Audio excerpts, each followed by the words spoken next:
Bueno amigos, el día de hoy el presidente Gustavo Petro estuvo en un evento eh, prácticamente posesionando a sus nuevos ministros.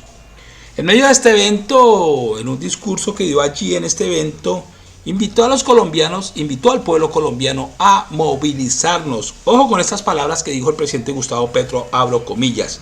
La resistencia contra el cambio se derrota movilizando al pueblo, cierro comillas. Comienza la renovación del gabinete, que seguramente será el de la fase final del gobierno, fase final que tiene que ser marcada necesariamente y sobre todo este año por el cumplimiento del programa. Cumplir es lo que el pueblo demandó en su voto del 2022, quiso un cambio, ese cambio debe profundizarse. El cambio tiene que ser democrático, es decir, que el pueblo tenga cada vez más poder. Democracia no significa más sino el poder del pueblo, no hay que explicarlo mucho. No se necesita estudiar ciencia política para saber de este concepto. El poder del pueblo es la democracia y entonces un cambio hacia la democracia es entregarle cada vez más poder al pueblo, bienestar al pueblo. Y las reformas que se han presentado tienen que ver con eso. Solo una ha pasado el Congreso y ya piensan tumbarla en la Corte. Y las otras están perversamente estancadas en el Congreso. Luego hay que entender, lo sabíamos desde antes, que el cambio no se produce simplemente porque el pueblo votó, sino que el voto se tiene que pasar a la movilización permanente, porque si no las fuerzas contrarias al cambio lo detienen.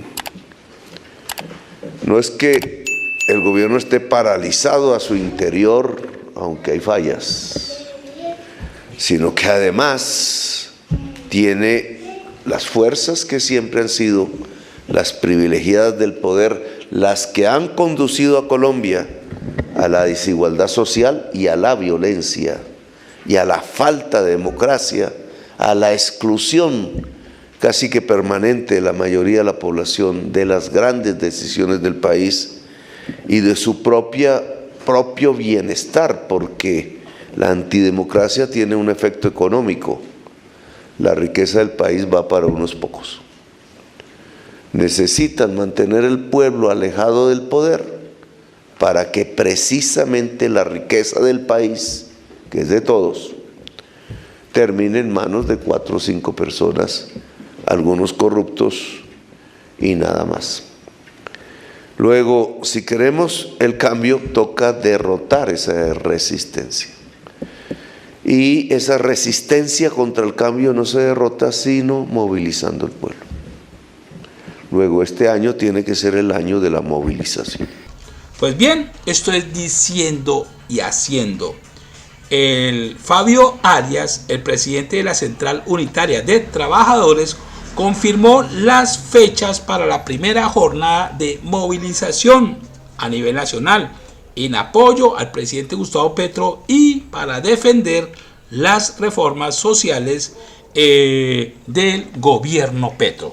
Entonces, se confirman las fechas. Fabio Arias, el presidente de la Central Unitaria de Trabajadores, confirma fechas. Ojo, marchas para el próximo 8 de marzo, otra marcha para el próximo 9 de abril, y otra para el día 1 de mayo, Día de los Trabajadores.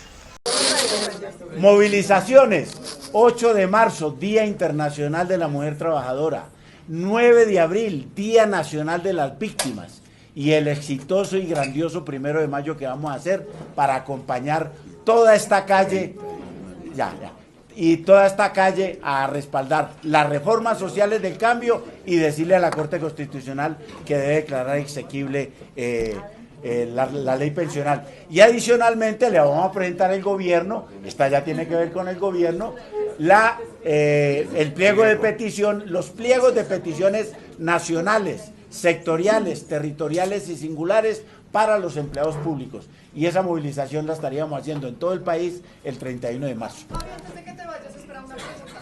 Yo no me voy a ir. Antes de que te vayas. Yo sí tengo que ir.